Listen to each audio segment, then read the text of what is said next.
백발이 성성한 야곱이 침상에 앉아 12아들에게 마지막 축복을 내리는 모습은 참으로 멋진 광경이었을 것입니다. 그는 생전에 베델에서의 꿈, 야복강에서의 씨름, 브니엘서의 결단 등 여러 경우의 고귀한 모습을 보여주었습니다. 그는 위대한 노인이었고 우리는 그 앞에 경외심을 가지고 절하며 진정으로 그 시절에는 위대한 사람들이 있었다라고 말할 수 있는 사람이었습니다. 하지만 그의 마지막 모습이야말로 최상의 모습이었습니다. 그가 다른 어떤 때보다 더 빛났던 때가 있다면, 그의 머리가 다른 어떤 계절보다 더 영광의 후광으로 둘러싸여 있었다면 그것은 그가 죽을 때였을 것입니다. 마치 저녁 노을처럼 그는 더욱 찬란하게 빛나며 그의 약함의 구름을 내면의 은혜의 영광으로 물들이는 듯했습니다. 그는 찌꺼기 없이 밑바닥까지 맑게 흐르는 좋은 포도주처럼 죽는 순간까지 과거와 미래의 사랑 자비 선하심을 노래했습니다. 노련한 작가들이 백조는 죽을 때까지 노래하지 않는다고 말했듯이 이 나이 지긋한 족장 또한 오랜 시간 동안 침묵을 지켜왔습니다. 그러나 마지막 안식의 침상에 몸을 누이는 순간 그는 힘겹게 몸을 일으켜 세우고 불타는 눈으로 한 사람씩 바라보며 쉰 목소리와 떨리는 음성으로 땅의 시인들이 영감 없이 흉내낼 수 없는 각 자손에 대한 축복을 노래했습니다.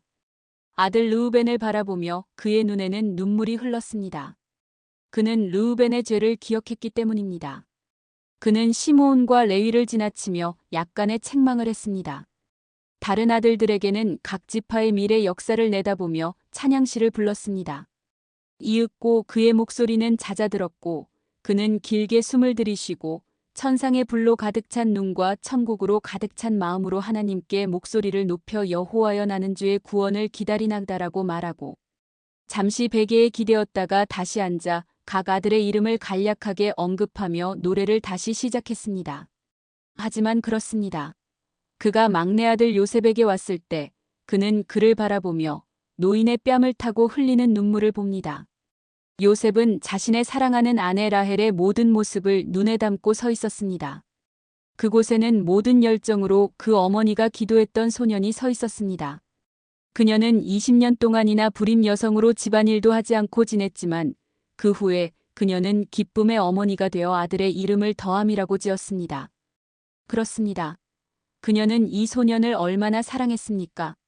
그리고 그 어머니를 위해 비록 그녀는 몇 년 전에 차가운 땅 속에 묻혀 있었고 이제는 사라졌지만 그 늙은 야곱도 그를 사랑했습니다. 하지만 그 이상으로 그는 요셉의 고난 때문에 그를 사랑했습니다. 그는 요셉과 헤어져 이집트에 팔려갔습니다. 그의 아버지는 요셉이 감옥과 지하 감옥에서 겪은 시련을 기억하고 이집트 왕자로서 그의 왕의 위엄을 기억했습니다. 그리고 이제 마치 하늘의 음악이 그의 음악과 하나가 된 듯 넓어진 강이 바다와 만나고 밀물이 올라와 내려오는 강물과 합쳐져 광활한 곳으로 부풀어 오르듯 하늘의 영광이 그의 세속적인 감정의 황홀경과 만나 그의 영혼에 활로를 제공하며 그는 노래했습니다. 활쏘는 자가 그를 학대하며 적개심을 가지고 그를 쏘았으나 요셉의 활은 도리어 굳세며 그의 팔은 힘이 있으니 이는 야곱의 전능자 이스라엘의 반석인 목자의 손을 힘입음이라 내 아버지의 하나님께로 말미암나니 그가 너를 도우실 것이요 전능자로 말미암나니 그가 내게 복을 주실 것이라 위로 하늘의 복과 아래로 깊은 샘의 복과 젖먹이는 복과 태의 복이리로다 내 아버지의 축복이 내 선조의 축복보다 나아서 영원한 산이 한 없음. 같이 이 축복이 요셉의 머리로 돌아오며 그 형제 중 뛰어난 자의 정수리로 돌아오리로다. 얼마나 멋집니까? 그에게는 나누어줄 축복이 하나 더 남아 있었지만 이것은 분명 그가 요셉에게 준 가장 풍성한 축복이었습니다. 요셉은 죽었지만 주님께는 지금도 여러분의 요셉들이 있습니다. 활 쏘는 자가 그를 학대하며 적개심을 가지고 그를 쏘았으나 요셉의 활은 도리어 굳세며 그의 팔은 힘이 있으니 이는 야곱의 전능자 이스라엘의 반석인 목자의 손을 힘입음이라라는 구절의 의미를 경험을 통해 이해하는 사람들이 아직도 있습니다. 경험을 통한 이해는 최고의 이해입니다. 오늘 아침 우리가 생각해 볼 4가지가 있습니다. 첫째, 잔인한 공격이 있습니다. 활 쏘는 자가 그를 학대하며 적개심을 가지고 그를 쏘았으나. 둘째, 방패를 든 용사가 있습니다. 요셉의 활은 도리어 굳세며. 셋째, 그의 비밀스러운 힘이 있습니다. 그의 팔은 힘이 있으니 이는 전능자의 손을 힘입음이라. 넷째, 요셉과 그리스도 사이에 그려진 영광스러운 평행선이 있습니다. 이는 이스라엘의 반석인 목자라. 첫째, 우리는 잔인한 공격으로 시작할 것입니다. 활 쏘는 자가 그를 학대하며 요셉의 적들은 활 쏘는 자들이었습니다. 원문에는 화살의 대가라고 되어 있는데 이는 화살 사용에 능숙한 사람들을 의미합니다. 모든 무기는 피에 굶주린 용사에게 똑같이 인정받지만 활 쏘는 자의 공격은 검객의 공격보다 더 비열합니다. 검객은 여러분 가까이에 발을 맞대고 서서 여러분이 자신을 방어하고 그에게 공격을 가하도록 합니다. 하지만 활 쏘는 자는 멀리 서서 매복하고 숨어 있다가 여러분도 모르는 사이에 화살이 휙 하고 날아와 어쩌면 여러분의 심장을 꿰뚫을지도 모릅니다. 하나님의 백성의 적들도 마찬가지입니다. 그들은 우리와 거의 마주치지 않습니다. 그들은 우리 앞에 얼굴을 드러내지 않을 것입니다. 그들은 빛을 미워하고 어둠을 사랑합니다. 그들은 감히 우리 앞에 나서서 공개적으로 우리를 비난하지 못합니다. 왜냐하면 그러면 우리가 그에 답할 수 있기 때문입니다.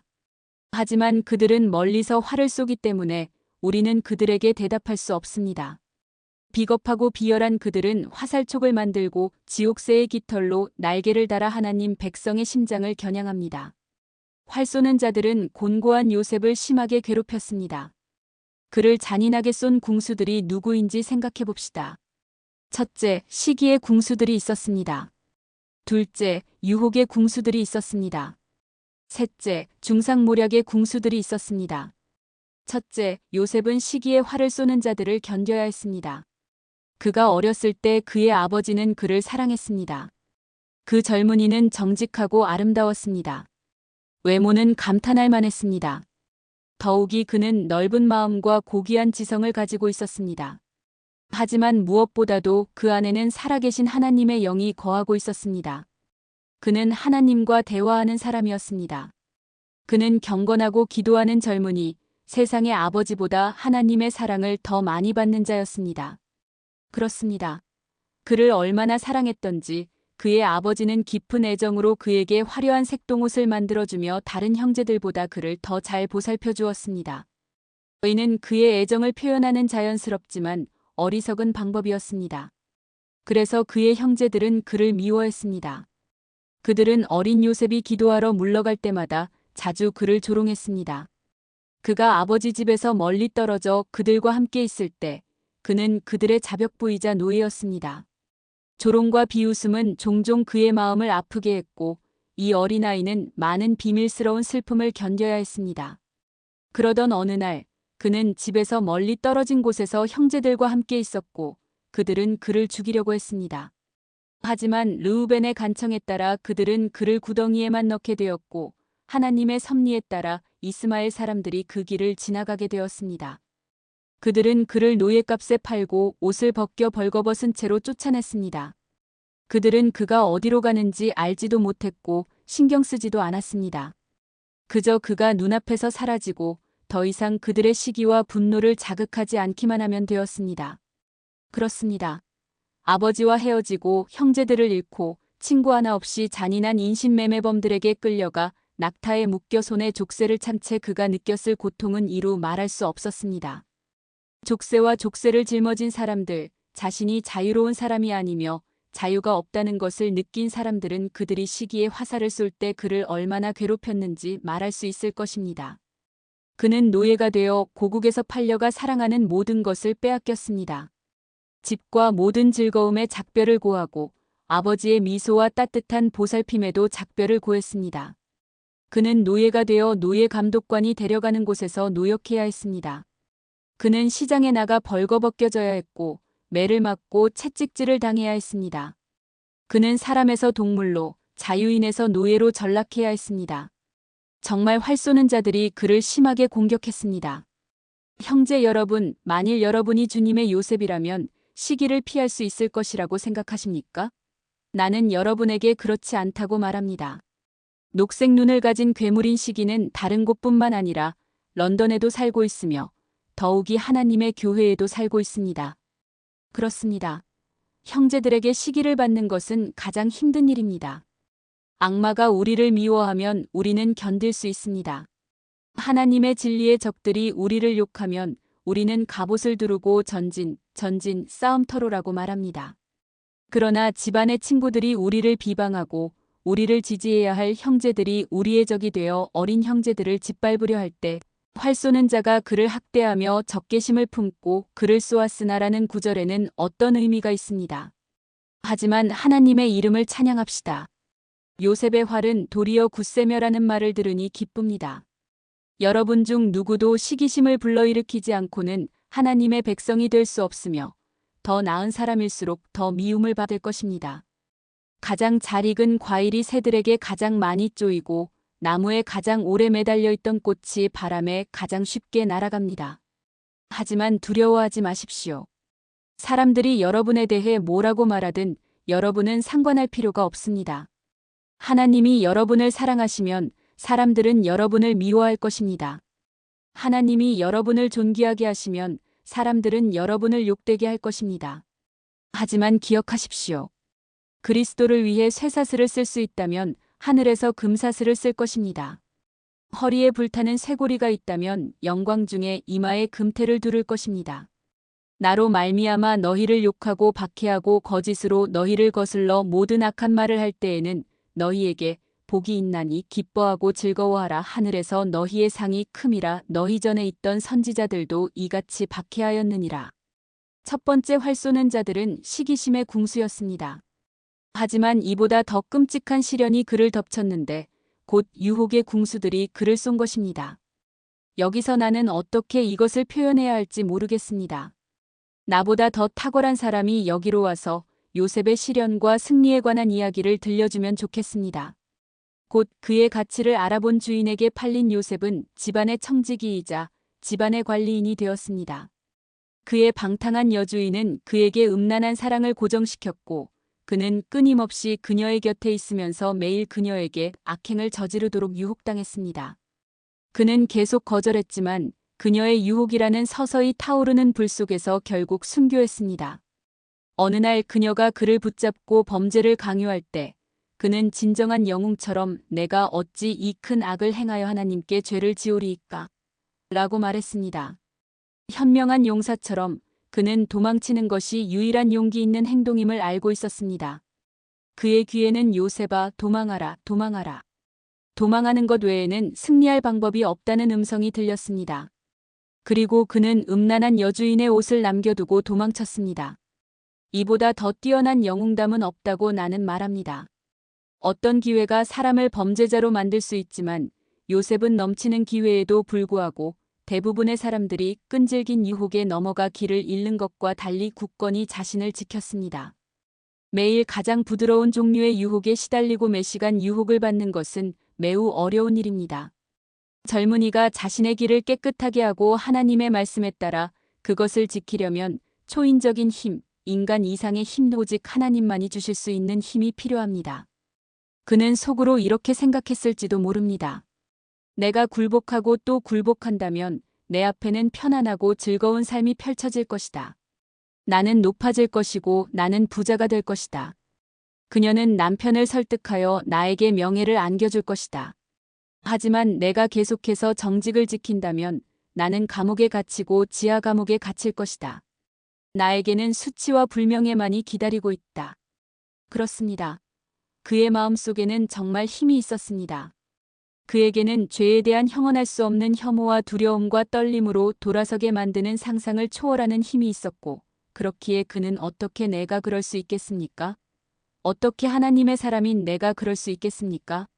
다른 사람들은 그럴 수 있겠지만 내가 어떻게 이 큰 악을 행하여 하나님께 죄를 지을 수 있겠습니까? 라고 말했던 것입니다. 활 쏘는 자들이 그를 심하게 괴롭히고 쏘았지만 그의 활은 여전히 굳세었습니다. 또 다른 활 쏘는 자들이 그를 공격했습니다. 그것은 악의적인 중상모략이었습니다. 그가 유혹에 굴복하지 않을 것을 알고 그의 여주인은 남편에게 그를 거짓으로 고발했고 그의 주인은 아내의 말을 믿고 그를 감옥에 가두었습니다. 그의 주인 보디발은 도살장의 책임자였기 때문에 그가 요셉을 죽이지 않은 것은 놀라운 섭리였습니다. 그는 군인을 불러 그 자리에서 요셉을 토막낼 수도 있었습니다. 하지만 그는 요셉을 감옥에 가두었습니다. 가련한 요셉은 사람들의 눈에 그의 인격이 망가졌고 감옥에서조차 경멸의 눈초리를 받았을 가능성이 큽니다. 비열한 범죄자들은 그가 자신들보다 더 비열하고 자신들은 그에 비하면 천사라고 생각하는 듯 그에게서 멀어졌습니다. 그렇습니다. 자신의 인격이 사라졌다고 느끼고 자신이 비방을 당하고 자신에 대해 사실이 아닌 말이 퍼지고 있다고 생각하는 것은 쉬운 일이 아닙니다. 다른 어떤 것도 그를 굴복시킬 수 없을 때 많은 사람들의 마음이 이것 때문에 무너졌습니다. 그가 그렇게 비방당하고 중상모략을 당했을 때 활 쏘는 자들은 그를 심하게 괴롭혔습니다. 그렇습니다. 하나님의 자녀 여러분, 여러분만큼은 이 활 쏘는 자들을 피할 수 있을 것이라고 생각하십니까? 여러분은 결코 비방을 당하지 않을 것이라고 생각합니까? 여러분은 결코 중상모략을 당하지 않을 것입니까? 하나님의 종들이 악한 말을 듣는 것은 그들의 열정에 비례하는 하나님의 종들의 몫입니다. 휘필드가 어떻게 서서 반세기 동안 모든 조롱과 비웃음의 표적이 되었는지 기억하십시오. 그의 유일한 대답은 흠잡을 데 없는 삶이었습니다. 무기를 만든 자도 창을 던진 자도 각각 형제의 마음을 품고 있었노라. 그들은 그를 욕하고 소돔도 저지르지 않았던 죄를 그에게 뒤집어 씌웠습니다. 하나님의 진리를 전하는 사람들과 그리스도의 모든 제자들에게도 항상 그럴 것입니다. 그들은 모두 그것을 예상해야 합니다. 그러나 하나님께 찬양을 드립시다. 그들은 우리 주님에 대해 말했던 것보다 더 나쁜 말을 우리에 대해 하지 않았습니다. 그들은 우리에게 무슨 혐의를 뒤집어 씌웠습니까? 그들은 그는 술꾼이고 술고래다라고 말했을지도 모릅니다. 하지만 그들은 그는 악마다고 말하지 않았습니다. 그들은 우리가 미쳤다고 비난했는데 이는 바울에게도 마찬가지였습니다. 그렇습니다. 확실히 거룩한 열심과 하늘의 분노를 가질 수 있다면 다른 사람들도 같은 열심을 갖게 할 수 있을 것입니다. 만약 천국 가는 것이 미친 짓이라면 우리는 차라리 현명해지지 않을 것입니다. 지옥을 선호하는 데에는 어떠한 지혜도 없습니다. 하나님의 진리를 멸시하고 미워하는 것에서는 신중함을 찾을 수 없습니다. 만약 하나님을 섬기는 것이 비열하다면 우리는 더욱 비열해지려 할 것입니다. 성도 여러분, 여러분 중에는 활 쏘는 자가 그를 학대하며 적개심을 가지고 그를 쏘았으나라는 구절을 마음속으로 아는 분들이 계실 것입니다. 날아오는 화살을 예상하십시오. 이것을 이상한 일로 생각하지 마십시오. 하나님의 모든 백성은 이 시련을 겪습니다. 천국으로 가는 왕도는 없습니다. 그 길은 시련과 고난의 길입니다. 여러분이 이 세상에 있는 동안 활 쏘는 자들은 여러분을 계속해서 공격할 것입니다. 우리는 이 활 쏘는 자들이 활 쏘는 것을 보았습니다. 이제 우리는 바위 뒤 언덕 위로 조금 올라가 방패를 든 용사를 살펴보고 활 쏘는 자들이 그를 심하게 괴롭힐 때 그의 용기가 어떠한지 살펴보겠습니다. 그는 무엇을 하고 있습니까? 요셉의 활은 도리어 굳세며 하나님의 사랑을 받는 사람을 상상해 봅시다. 활 쏘는 자들은 그 용사 아래에 숨어 있습니다. 때때로 용사는 활 쏘는 자들이 무엇을 하고 있는지 살펴보지만 대체로 뒤에 안전히 머물러 있습니다. 그는 하늘의 안전 속에서 바위 위에 우뚝 서 있으며 아래에 있는 모든 일에 무관심합니다. 우리도 야생염소의 발자취를 따라가 용사가 그의 요새에 있는 모습을 봅시다. 먼저 그는 자신도 활을 가지고 있다는 것을 알 수 있습니다. 왜냐하면 우리는 요셉의 활은 도리어 굳세며라는 글을 읽었기 때문입니다. 그는 원한다면 보복할 수도 있었지만 그는 매우 조용했고 그들과 싸우지 않으려 했습니다. 만일 그가 원했다면 그는 온 힘을 다해 활을 당겨 그들이 그에게 했던 것보다 훨씬 더 정확하게 그들의 심장에 무기를 꽂을 수 있었을 것입니다. 하지만 용사의 고요함을 주목하십시오. 그는 강한 팔과 다리를 뻗고 휴식을 취하며 그의 활을 비축했습니다. 분노해보라. 너희의 화살이 다 떨어질 때까지 나에게 쏟아부어라. 너희의 화살통을 비워라. 활시위가 닳아 없어지고 계속해서 휘어지는 나무가 부러질 때까지 쏟아부을지어다. 나는 여기 안전한 곳에서 휴식을 취하고 있다. 내 활은 여전히 굳세다. 나는 너희에게 활을 쏘는 것 외에도 할 일이 있다. 내 화살은 하나님의 저 원수들, 가장 높으신 분의 적들을 향해 있다. 나는 너희 같은 작은 참새들에게 화살을 낭비할 수 없다. 너희는 내 활보다 못한 참새일 뿐이다. 나는 너희에게 화살을 낭비하지 않겠다. 그는 이렇게 말하며 바위 뒤에 남아 모든 것을 비웃었습니다. 그의 활은 여전히 견고합니다. 그의 고요함을 주목하십시오. 그의 활은 고요하게 머물러 있습니다. 덜컹거리지도 않고 항상 움직이지도 않지만 그대로 있습니다. 그는 공격에 신경 쓰지 않습니다. 활 쏘는 자들은 요셉을 심하게 괴롭혔지만 그의 활은 그들을 향하지 않았고 힘을 유지했습니다. 그는 그들에게 활을 돌리지 않았습니다. 그들이 분노하는 동안 그는 휴식을 취했습니다. 달은 자신을 짓는 모든 개에게 잔소리를 하기 위해 멈춰 서지 않습니다. 사자는 자신에게 짓는 모든 개를 찢기 위해 옆으로 돌아서지 않습니다.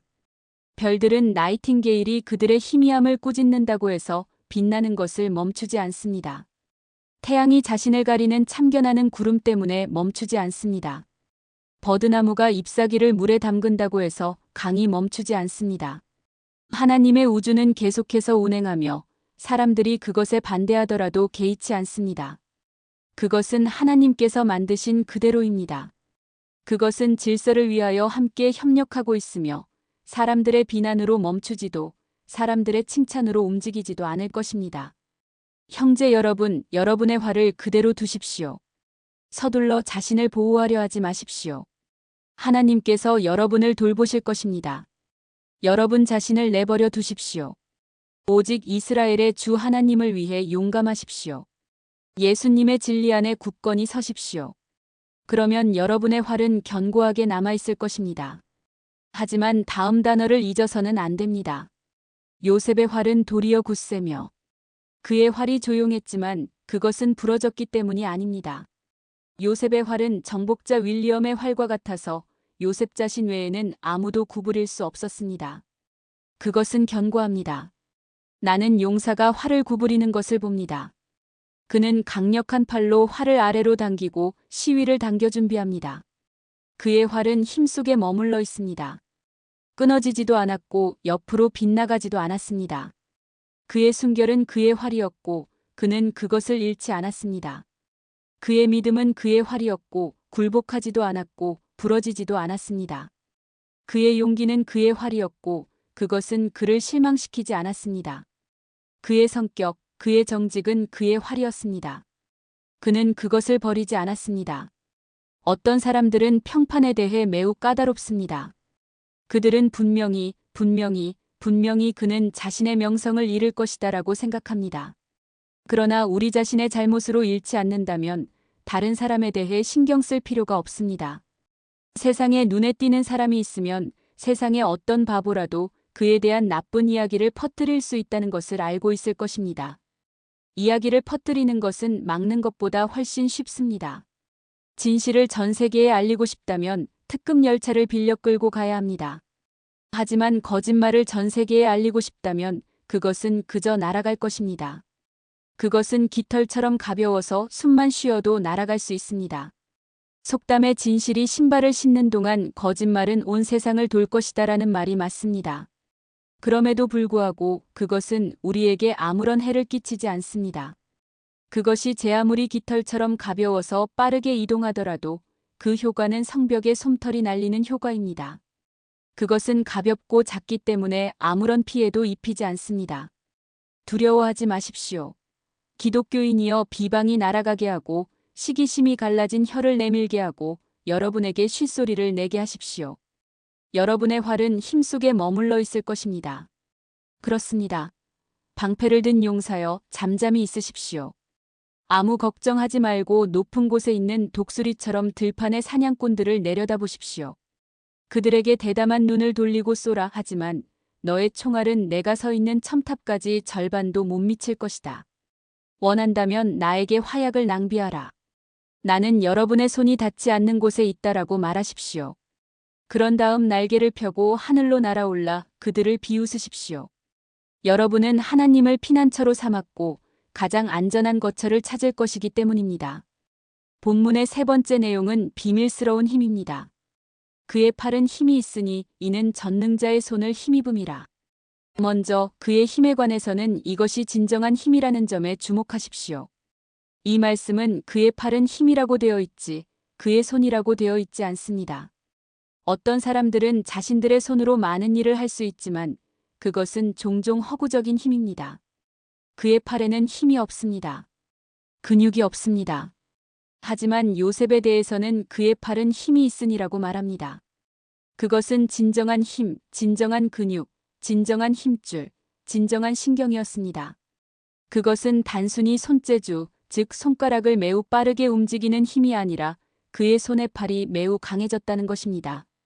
하나님께서 여러분의 요셉들에게 주시는 그 힘은 진정한 힘입니다. 그것은 자랑하는 용맹, 허구, 사람들이 말하는 것, 허황된 꿈, 실체 없는 비현실이 아니라 참된 힘입니다. 나는 하나님의 요셉 중 한 사람과 싸우고 싶지 않습니다. 그들의 힘은 매우 강력할 것입니다. 나는 다른 어떤 사람보다도 기독교인의 일격을 더 두려워합니다. 왜냐하면 그는 강한 뼈와 힘줄을 가지고 있기 때문입니다. 교회의 적들은 생명의 상속자를 공격하면 힘든 싸움을 각오해야 합니다. 하늘의 종족은 거인보다 더 강합니다. 일단 그들이 전투에 뛰어들면 창과 갑옷을 비웃을 수 있습니다. 하지만 그들은 끈기를 가진 강한 세대이며 분개하지 않고 악을 견디며 조롱하는 자를 비방하지 않고 조롱을 견뎌냅니다. 그들의 승리는 적들이 마땅한 보복을 받을 때 찾아올 것입니다. 그때 온 세상이 모인 자리에서 작은 무리가 높은 지위에 있는 사람들이었고 만물의 찌꺼기가 진정한 힘과 존엄성을 가진 사람들이었음을 보게 될 것입니다. 세상이 알아차리지 못하더라도 이 은총받은 요셉은 손뿐만 아니라 팔에도 진정한 힘을 가지고 있습니다. 진정한 힘, 진정한 권능입니다. 그렇습니다. 하나님의 대적들이여, 그대들은 하나님의 백성을 하찮고 무력하다고 생각하지만 그들은 아버지의 전능하심에서 나오는 진정한 힘, 실질적이고 거룩한 힘을 가지고 있다는 것을 알아야 합니다. 그대들 자신의 것들은 낮은 산 꼭대기에 쌓인 눈이 태양빛을 받으면 녹아내리듯 곧 시들어 죽을 것입니다. 하지만 우리의 활력은 알프스 정상의 눈처럼 수세기 동안 줄어들지 않고 남아있을 것입니다. 이것이 진정한 힘입니다. 그런 다음 하나님의 요셉의 힘은 거룩한 힘이었다라는 것을 관찰하십시오. 그의 팔은 하나님에 의해 강해졌습니다. 하나님의 사역자들이 복음을 강력하게 전파하는 이유는 무엇입니까? 하나님께서 그에게 도움을 주시기 때문입니다. 요셉은 왜 유혹에 맞서 싸웁니까? 하나님께서 그를 도우시기 때문입니다. 기독교인의 힘은 거룩한 힘입니다. 형제 여러분, 나는 죄인에게는 위에서 주어진 힘 외에는 내 스스로의 힘이 없다는 것을 매일 더욱 확신하게 됩니다. 나는 내가 천국의 문턱에 발을 들여놓고 엄지손가락으로 문고리를 잡는다 해도 그렇게 천국 가까이 갔다 하더라도 그 순간에도 초자연적인 힘이 제게 전달되지 않는다면 그 문을 열 수 없다는 것을 압니다. 만일 내가 돌을 들어 올려 하나님의 도움 없이 나 자신의 구원을 위해 일해야 한다면 아무리 작은 일이라도 나는 멸망할 수밖에 없습니다. 하나님의 능력 없이는 우리가 할 수 있는 일은 아무것도 없습니다. 모든 진정한 힘은 거룩합니다. 빛이 태양에서 오고 소나기가 하늘에서 오듯이 영적인 힘은 변함도 없고 회전하는 그림자도 없는 빛의 아버지에게서 옵니다. 다시 말씀드리지만 본문에서 하나님께서 요셉에게 이 힘을 얼마나 자상하게 주시는지 주목해 주시기 바랍니다. 그의 팔은 힘이 있으니 이는 전능자의 손을 힘입음이라고 말합니다. 이것은 하나님께서 요셉의 손에 손을 얹고 요셉의 팔에 팔을 얹는 모습을 묘사합니다. 옛날에는 모든 소년이 궁술 훈련을 받아야 했는데 아버지는 소년의 손에 손을 얹고 활을 당겨주면서 얘야, 이렇게 활을 당기는 거란다라고 말하는 모습을 볼 수 있었을 것입니다. 그러므로 본문은 하나님께서 요셉의 손에 손을 얹고 선택한 자녀의 팔에 넓은 팔을 얹어 그를 강하게 만드는 모습을 묘사합니다. 아버지가 자녀를 가르치듯이 주님은 자신을 경외하는 자들을 가르치십니다. 그는 그들에게 팔을 얹습니다. 엘리야가 아이의 입에 자신의 입을 대고 아이의 손에 자신의 손을 얹고 아이의 발에 자신의 발을 얹었듯이 하나님도 자녀들의 입에 자신의 입을 대고 사역자의 손에 자신의 손을 얹고 백성들의 발에 자신의 발을 얹어 우리를 강하게 만드십니다. 놀라운 겸손입니다. 영광의 별들이여, 여러분은 이런 사랑의 몸짓을 본 적이 있습니까? 전능하신 하나님, 영원하신 하나님, 전능하신 하나님께서 그의 보좌에서 몸을 굽혀 아이의 손에 손을 얹고 요셉의 팔에 팔을 뻗어 그를 강하게 만드십니다. 마지막으로 한 가지 더 생각해보고 마치겠습니다. 이 힘은 언약의 힘이었습니다. 왜냐하면 그의 팔은 힘이 있으니 이는 전능자의 손을 힘입음이라고 말하기 때문입니다. 성경에서 야곱의 하나님에 대해 읽을 때마다 그것은 하나님께서 야곱과 맺으신 언약과 관련이 있다는 것을 알 수 있습니다. 그렇습니다. 나는 하나님의 영원한 언약에 대해 이야기하는 것을 좋아합니다. 어떤 아르미니우스주의자들은 그것을 참을 수 없어 하지만 나는 언약적 구원, 즉 나의 조상들과 맺은 언약도 아니고 나와 하나님 사이에 맺은 언약도 아니지만 그리스도와 하나님 사이에 맺은 언약 구원을 사랑합니다. 그리스도께서는 값을 치르겠다는 언약을 맺으셨고 하나님께서는 그에게 백성을 주겠다는 언약을 맺으셨습니다.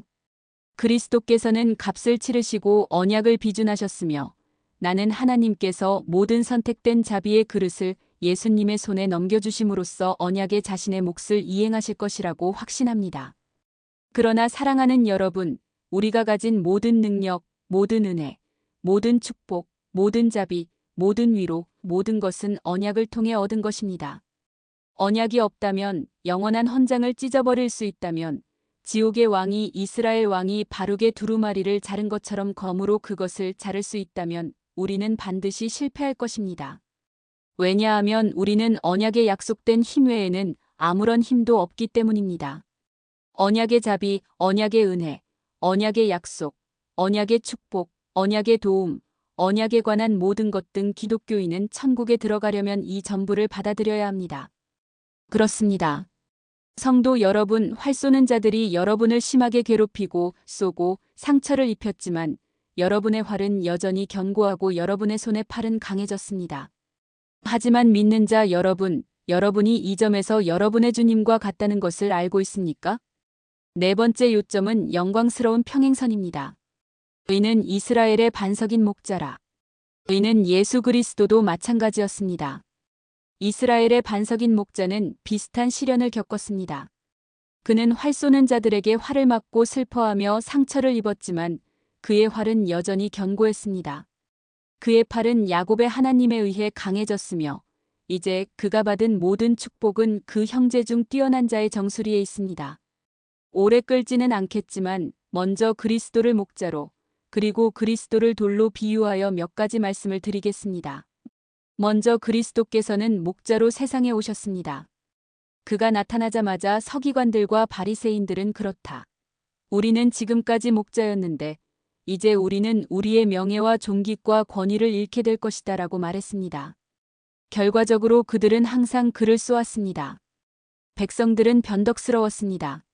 의심할 여지 없이 대다수는 그를 미워했지만 많은 사람들이 그리스도를 존경하고 칭찬했다고 생각합니다. 왜냐하면 그가 가는 곳마다 그는 인기 있는 설교자였기 때문입니다. 무리는 항상 그에게 몰려들어 호산나를 외쳤습니다. 골고다 언덕 꼭대기로 걸어 올라가 그를 십자가에 못 박으소서, 십자가에 못 박으소서라고 외치는 사람들 중 한 명에게 왜 그런 말을 합니까? 그가 나쁜 사람입니까? 라고 묻는다면 아니요. 그는 선을 행하며 다녔습니다. 라고 대답했을 것입니다.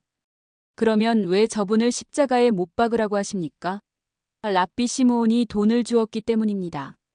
이렇게 군중들은 제사장들의 돈과 영향력에 많이 좌우되었던 것입니다. 하지만 그들은 결국 그리스도의 말씀을 듣고 기뻐했습니다. 그를 미워한 것은 기존의 권력자들이었습니다. 왜냐하면 그는 그들의 장사를 빼앗고 성전에서 매매하는 사람들을 쫓아내고 그들의 존엄성을 깎아내리고 그들의 주장을 무시했기 때문입니다. 그러므로 그들은 그를 견딜 수 없었습니다. 하지만 이스라엘의 목자는 점점 더 높이 올라갔습니다. 그는 양들을 모으고 어린 양들을 품에 안았으며 이제 그는 양들을 한 무리로 모아 천국으로 인도할 위대한 양들의 목자로 인정받고 있습니다. 롤랜드 힐은 그의 마을 대화에서 매우 훌륭한 지적인 설교자인 티플래시에 대한 흥미로운 이야기를 들려줍니다. 그는 설교 도중 그렇습니다. 덕이여, 그대는 너무나 아름답고 사랑스럽다. 만일 그대가 지구에 내려온다면 모든 사람들이 그대를 사랑할 것이다 라고 말했습니다. 이웃에 살던 정직한 설교자 블런트 씨는 오후에 설교를 해달라는 요청을 받고 그 훌륭한 신사의 말을 이렇게 보충했습니다. 그렇습니다. 덕이여, 그대는 모든 순결함과 사랑스러움으로 지상에 왔지만 사랑받고 존경받기는커녕 활 쏘는 자들이 그대를 심하게 쏘고 괴롭혔도다. 그들은 그대를 잡아 떨리는 팔다리를 십자가에 매달았도다. 그대가 그곳에 매달려 죽어갈 때 그들은 그대에게 조용히 하라는 소리를 내고 그대를 조롱하고 그대를 경멸했도다. 그대가 물을 달라고 할 때 그들은 그대에게 쓸개를 섞은 식초를 주었도다. 그렇다. 그대가 죽었을 때 그대는 자선으로 무덤을 얻었고 그 무덤은 적개심과 증오로 봉인될 것이라. 이스라엘의 목자는 멸시를 받았고 육신이 된 덕은 미움과 경멸을 받았습니다. 그러므로 그리스도인들이여 두려워하지 말고 용기를 내십시오. 여러분의 주인이 그것을 겪으셨다면 분명 여러분도 겪어야 할 것입니다. 마지막으로 본문은 그리스도를 이스라엘의 돌이라고 부릅니다. 나는 유대인 랍비들에게서 들은 이야기인데 사실인지 아닌지는 알 수 없습니다. 건축자들이 버린 돌이 모퉁이의 머릿돌이 되었나니라는 구절에 관한 이야기입니다. 솔로몬 성전을 지을 때 모든 돌은 채석장에서 이미 잘리고 다듬어진 채로 가져왔고 모든 자리에는 돌이 놓일 장소가 표시되어 있었다고 합니다. 돌들 중에는 매우 특이한 돌이 하나 있었습니다. 형태를 묘사할 수 없을 정도로 특이했고 건물의 어떤 부분에도 맞지 않는 것 같았습니다. 이 벽에 끼워보기도 하고 저 벽에 끼워보기도 했지만 맞지 않았습니다. 그래서 그들은 짜증을 내고 화를 내며 그것을 버렸습니다. 성전을 짓는데 너무 오랜 세월이 걸려 이 돌은 이끼로 뒤덮이고 주변에 풀이 자랐습니다. 지나가는 사람들은 모두 그 돌을 보고 웃었습니다. 그들은 솔로몬은 현명했고 그에 다른 모든 돌들은 틀림없이 좋지만 그 돌만큼은 채석장으로 다시 보내는 것이 좋겠다고 말했습니다. 왜냐하면 그들은 그것이 아무 쓸모가 없다는 것을 확신했기 때문입니다. 해가 거듭될수록 가련한 돌은 여전히 멸시를 받았고 건축업자들은 끊임없이 그것을 거부했습니다. 마침내 성전이 완공되어 문을 열 운명의 날이 다가왔고 수많은 사람들이 그 장관을 보기 위해 모여들었습니다. 건축업자들은 꼭대기 돌은 어디 있는가? 첨탑은 어디 있는가? 라고 말했습니다. 그들은 누군가가 건축업자들이 버린 그 돌이 꼭대기 돌이 될 운명인 것 같다라고 말할 때까지 최고의 대리석이 어디에 있는지 거의 생각하지 못했습니다. 그들은 그것을 가져다 집 꼭대기에 올렸고 꼭대기에 다다르자 그 자리에 잘 맞는다는 것을 알았습니다. 건축자들이 버린 돌이 이렇게 모퉁이의 머릿돌이 되자 큰 호산나 소리가 하늘에 울렸습니다. 그리스도 예수도 마찬가지입니다. 건축자들은 그를 버렸습니다.